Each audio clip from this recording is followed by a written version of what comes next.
Data. Client data. You got any? Do you use it? Do you know where it's stored? Do you know if you're allowed to have it? Client data is like the new oil in today's practice growth efforts. I'll show you why on today's bullet.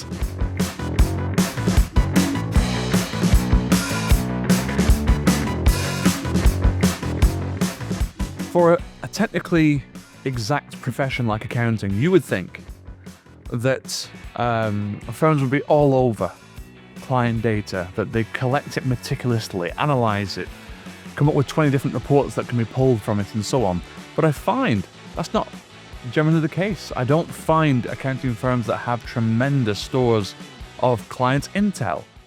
When are the clients' birthdays? How old are the clients? Do the clients have families? If so, what kind of children do they have? What ages are the children? What are they going through? Have they got health problems? Have they got a big house, small house? Have they got a mortgage? Do they want to get rid of the mortgage? Yeah. And I find that those things aren't collected. They could very easily be collected, and you could hold them legally on file as well. You could then use them for everything as trivial as happy birthday client through to, hey, Mr. Client, Mrs. Client, because you're 55, because you've got a history of, I don't know, heart disease, and because that you are now looking to exit your business, now's the time to think about inheritance planning, and that sort of thing. So this could be used, this would be collected so easily, maintained and used. There could be, for example, a head of client intel in your firm, where they collect information to benchmark and say, hey, well, you're one of our £500,000 clients or $500,000 clients or euro clients. And if you look across all the other clients we've got that are currently have revenues of about $500,000, you'll find that profitability is this. You'll find that, and so on. And you could provide insights. For your clients, you could provide insights for yourself. You could segment your client base. It's all very proactive. I know that, and that's not perhaps well suited to the profession as a whole. But nevertheless, when your competition doesn't bother doing it, and it's very easy to do, why not do it to get competitive advantage? Because you often tell me how you don't value your brand or your firm or what you do as being much different to anybody else, but then you do complain at me for when you've got clients that are price sensitive and don't appreciate what you do. You can't have it both ways.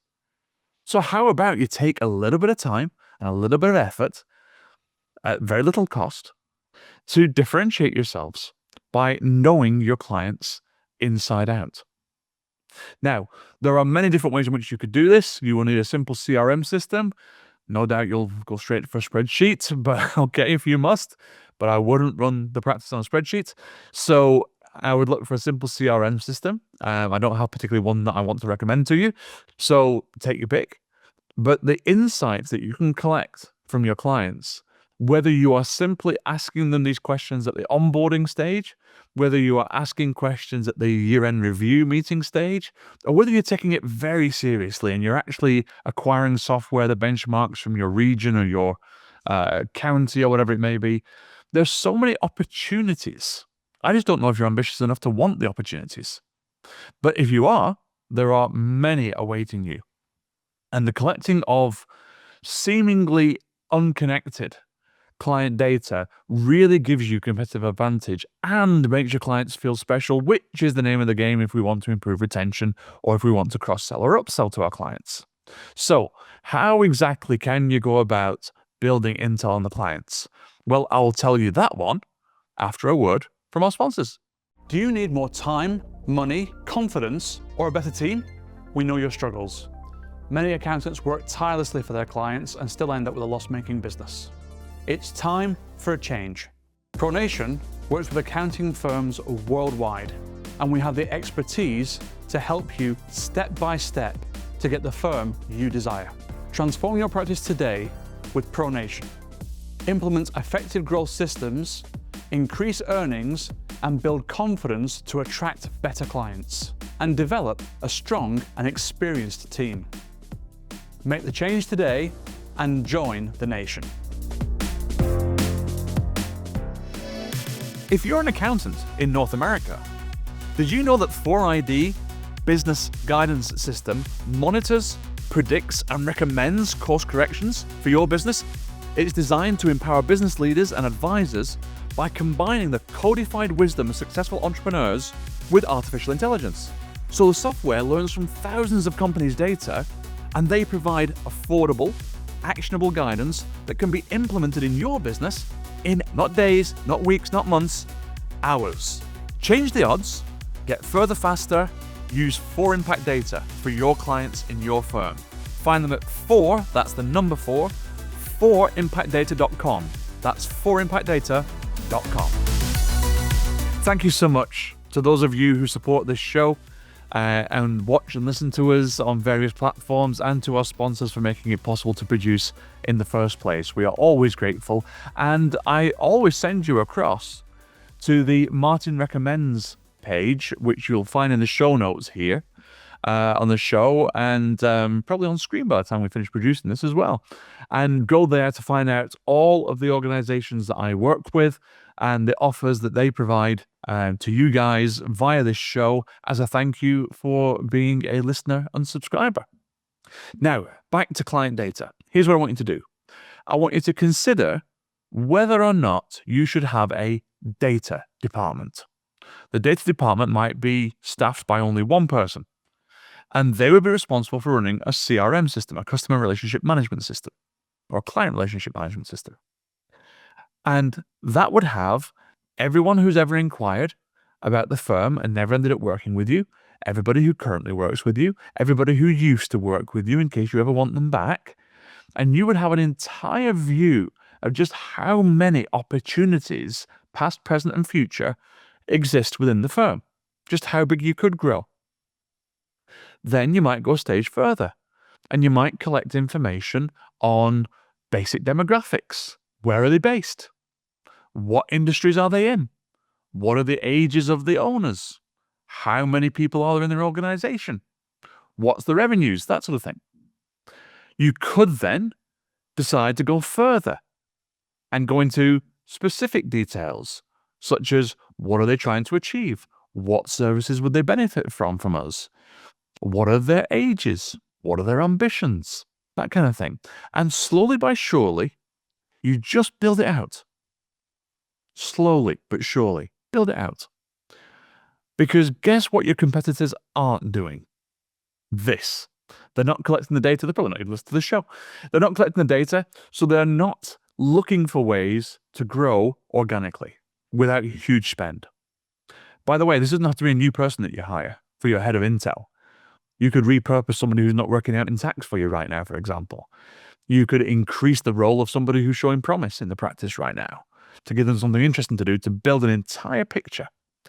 Now, I said I didn't have anything to recommend to you, and I don't, but I currently use a CRM that collates all of my opportunities and divides them up into people, companies, prospects, and pipeline. And yes, there is a difference between each of those.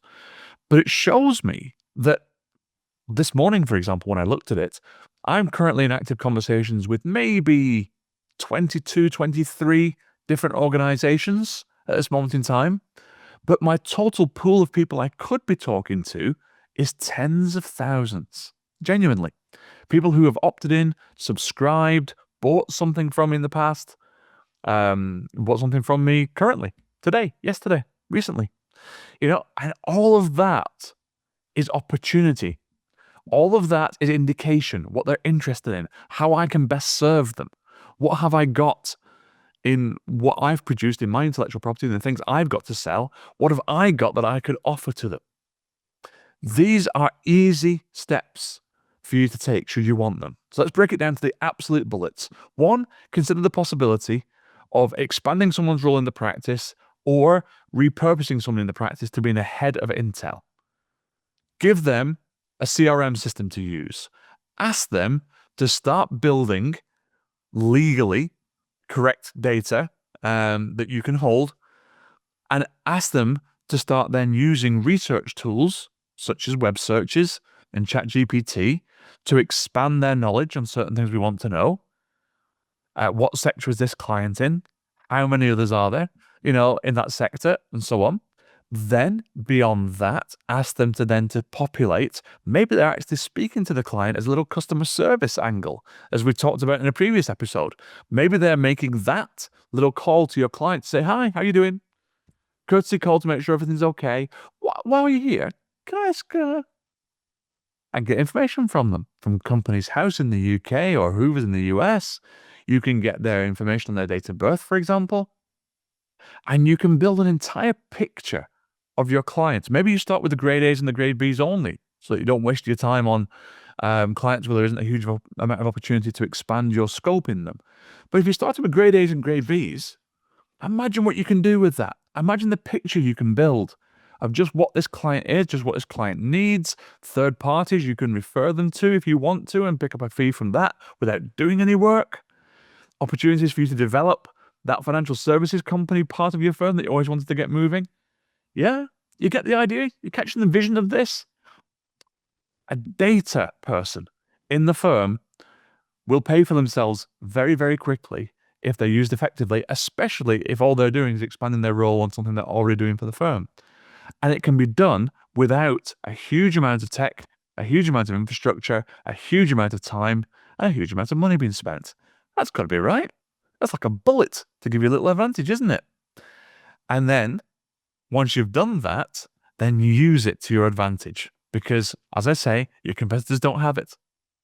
And therefore, you can also collect information on firms and organizations that you don't currently act for, and allows you to put together a clever, well thought through approach for when you want to win a specific client that you might have on your wish list, for example. See? This practice building thing isn't too difficult after all once you break it down to tiny little bullets.